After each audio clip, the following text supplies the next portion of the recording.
नमस्कार। आप देख रहे हैं बिजनेस टुडे बाजार और आज हम बात करेंगे टैक्स की। क्योंकि टैक्स की जो तारीख है यानी आईटीआर फाइल करने की जो तारीख है वो बिल्कुल नजदीक है, 31 तारीख है। लेकिन साथ ही बजट उससे पहले आएगा। तो आपके मन में ढेर सारे सवाल होंगे, बजट को लेके होंगे, साथ ही टैक्स को लेके होंगे कि 31 तारीख को हमें क्या करना चाहिए, यानी उससे पहले हम अपना रिटर्न जल्दी से फाइल कर ले। क्योंकि सोशल मीडिया पे कुछ ऐसी बातें या ऐसी खबरें भी आ रही हैं कि कहीं ना कहीं जो टैक्स फाइलिंग कर रहे हैं लोग, उनको उसमें परेशानी का सामना भी करना पड़ रहा है।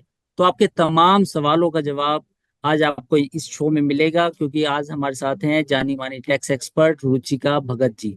रुचिका मैम, स्वागत है आपका बिजनेस टुडे बाजार पर। Thank you Ankur ji. जी मैम, सबसे पहले मुझे सवाल ये बताइए कि जैसे आपने देखा होगा कि शेयर मार्केट इस समय बुल रन में है, तो काफी लोग शेयर में प्रॉफिट बुकिंग करना चाहेंगे बजट के आसपास या बजट के बाद। तो आप मुझे ये बताइए कि जो इस साल उनकी जो टैक्स की अर्निंग हुई है शेयर मार्केट में, वो अपने इस पे टैक्स कैसे बचाएं। देखिए, जब हम शेयर मार्केट में ट्रेडिंग करते हैं तो ये तीन तरह से ट्रेडिंग है। जी। एक, आप simple as a investor trading करते हैं जिसके अंदर या लॉन्ग टर्म कैपिटल गेन्स होंगे या शॉर्ट टर्म कैपिटल गेन्स होंगे। जब हम लॉन्ग टर्म और शॉर्ट टर्म की बात करते हैं तो हम सब जानते हैं लिस्टेड या अनलिस्टेड शेयर में नॉर्मली लोग जो है वो ट्रेडिंग करते हैं, तो हम लिस्टेड शेयर्स की बात करते हैं। लिस्टेड शेयर्स में अगर आप शॉर्ट टर्म पे हैं तो आपको 15% टैक्स पे करना है, फ्लैट रेट। लॉन्ग टर्म में है तो 1 लाख रुपए तक की वैसी इनकम आप है, उसके बाद जो भी इनकम होगी उसके ऊपर आपको 10% टैक्स पे करना है। इन जी। दोनों के अंदर आप खर्चे माइनस नहीं करते हैं, स्पेशली एसटीटी जो नॉर्मली लोग मिस्टेक करते हैं, एसटीटी माइनस करते हैं, वो नहीं करना है। एक चीज, सबसे पहली चीज है। उसके बाद जब हम ये बात करते हैं कि हमारी इनकम हो रही है एफएनओ के थ्रू या फिर हमारी इनकम हो रही है इंट्राडे ट्रेडिंग के थ्रू, तो अब हम क्या करें। तो ये जानना बहुत जरूरी है कि एफएनओ की इनकम या स्पेकुलेटिव बिजनेस जो आपका इंट्राडे है उसकी इनकम जो है वो पीजीबीपी के अंदर टैक्सेबल है, that is profit and gains from business and profession. तो एफएनओ में जब हमारी कोई भी इनकम आती है उसके अंदर जो भी हम खर्चा करते हैं, जैसे आप एफएनओ की ट्रेडिंग कर रहे हैं, आप कहते हैं मैं इंटरनेट का खर्चा करता हूँ, आप कहते हैं मैंने कंप्यूटर लिया उसके ऊपर डिप्रिसिएशन लगा या फिर कोई और आपका एक्सपेंस है, तो वो सारे खर्चे आप एफएनओ से माइनस कर सकते हैं और फिर आप उस इनकम पे टैक्स पे करते हैं। अगर आपको एफएनओ पे लॉस होता है तो क्योंकि ये नॉर्मल बिजनेस इनकम है, तो आप इसको 8 साल तक लॉस को कैरी फॉरवर्ड भी कर सकते हैं ताकि आप अगले साल की इनकम को घटा सके और उस पे बैलेंस अमाउंट पे टैक्स पे कर सके। अगर आपकी स्पेकुलेटिव बिजनेस इनकम है, यहां पर हमें खर्चे अलाउड नहीं होते हैं, मगर आप अगर इन केस लॉस होता है तो आप उसको 4 साल तक कैरी फॉरवर्ड कर सकते हैं, मगर ये दोनों इनकम आपकी पीजीबी के अंदर टैक्सेबल होंगी। जी। तो हमें तो बहुत ध्यान रखना है इस चीज का कि आपकी इनकम कौन से हेड में आ रही है, कैपिटल गेन्स में आ रही है, बिजनेस इनकम में आ रही है। जी जी। अच्छा, दूसरा सवाल मेरा ये है कि जो 10 लाख तक की इनकम वाले लोग हैं, ये सवाल बार बार पूछा जाता है, हर बार ये सवाल उठ के आता है कि न्यू टैक्स में जाएं ओल्ड में जाएं।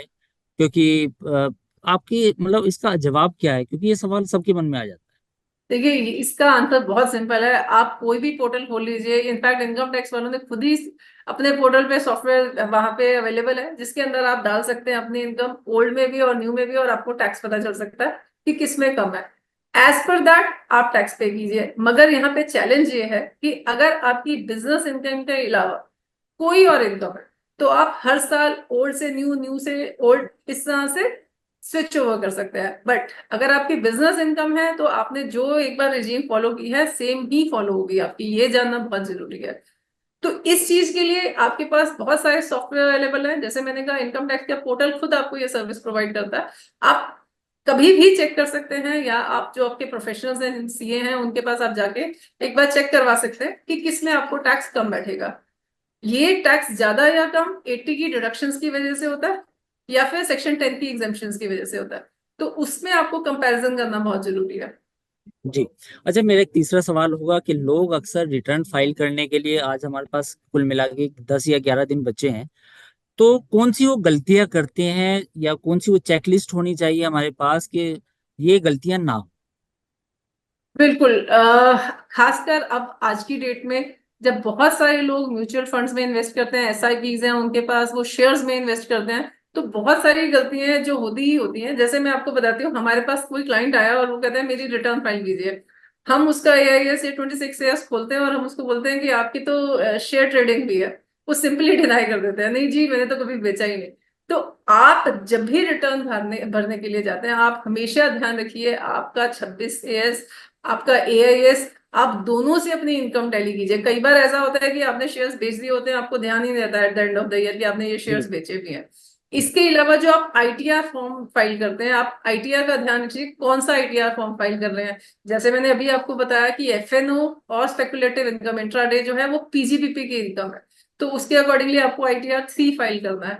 अगर आपकी नॉर्मल शेयर्स की ट्रेडिंग है तो वो कैपिटल गेन्स के अंदर आ रही है, ITR 2 फाइल करना है। तो आपको ITR का ध्यान बहुत जरूरी है जो रखना है। इसी तरह से अगर आप AIS देखते हैं तो AIS में नॉर्मली ऐसा होता है कि अगर कोई FD है जॉइंट नेम से है, तो जिसका पहला नाम होगा या जिसका पैन नंबर आपने दिया होगा उसकी उसकी इनकम पे या उसके नाम पे इंटरेस्ट क्रेडिट होता है। हालांकि वो इनकम दोनों में बंटनी चाहिए, तो इस चीज का ध्यान रखना बहुत जरूरी है। सिमिलरली जो लोग HRA की डिडक्शन क्लेम करते हैं, उनको अगर 1 लाख से ऊपर का उनका रेंट है पूरे साल का, तो उनको अपने लैंडलॉर्ड का पैन नंबर देना बहुत जरूरी है। तो बहुत छोटी छोटी चीजें हैं, इन सारी चीजों का आप अगर ध्यान रखते हैं तो आप काफी सारी इंटरेस्ट या पेनल्टी प्रोसिक्यूशन से बच सकते हैं। अच्छा, जैसे AIS में कई बार मिस रिपोर्टिंग हो जाती है, तो उससे कैसे बचा जा सकता है?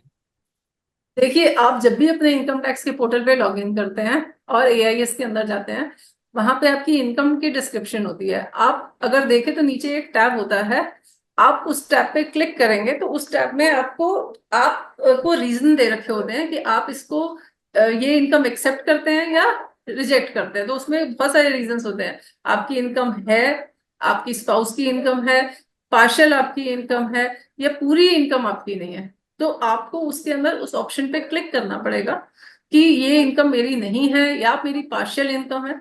और वो फिर आपसे पूछेगा, अगर आप कहते हैं मेरी पार्शियल इनकम है, तो वो आपसे पूछते हैं कि आपकी कितनी इनकम है, तो आपको उसे वहां मेंशन करना पड़ेगा। तो इस तरह से आप वहां पे जाके इसको करेक्शंस कर सकते हैं ये इसकी। हालांकि वो आपको उस समय पोर्टल पे नजर नहीं आएंगे, बट आप वो करेक्शन डाल सकते हैं। ठीक है। अच्छा, इस बार बजट में काफी लोगों को उम्मीद है कि शायद इस बार कुछ हो, तो आपको किस चीज की उम्मीद है कि ये चीजें हो सकती हैं? सरकार काफी लंबे समय से पेंडिंग है। देखिए, काफी सारे चेंजेस की उम्मीद है इस बारी, क्योंकि अगर आप देखें कायदे से तो सैलरी क्लास के लिए या इंडिविजुअल के लिए इन टोटल अगर मैं कहूँ तो काफी सारे चेंजेस हैं जो काफी समय से नहीं हुए हैं और जिनकी शायद जरूरत भी है। सरकार ने old tax regime, new tax regime बनाया। न्यू टैक्स रिजीम के अंदर पिछली बार सरकार ने स्टैंडर्ड डिडक्शन की छूट दी हमें, बहुत अच्छा था। मगर अगर आप देखें तो हमारी 150 करोड़ की जनता है, आप वो खुद सोशल सिक्योरिटीज अपने लिए खुद देती है, क्योंकि ऑब्वियसली सरकार इतने लोगों को सोशल सिक्योरिटी नहीं दे सकती। और शायद इसीलिए 80C की डिडक्शन भी बनाई गई थी कि अगर आप PPF में इन्वेस्ट कर रहे हैं, PF में इन्वेस्ट कर रहे हैं, तो आपको ये डिडक्शन मिलेगी ताकि लोग खुद सोशल सिक्योरिटीज लें। बट 80C की डिडक्शन जो है, 80D जो मेडिकल इंश्योरेंस प्रीमियम है, इसकी डिडक्शन जो है हमारे न्यू टैक्स रिजीम में अवेलेबल नहीं है।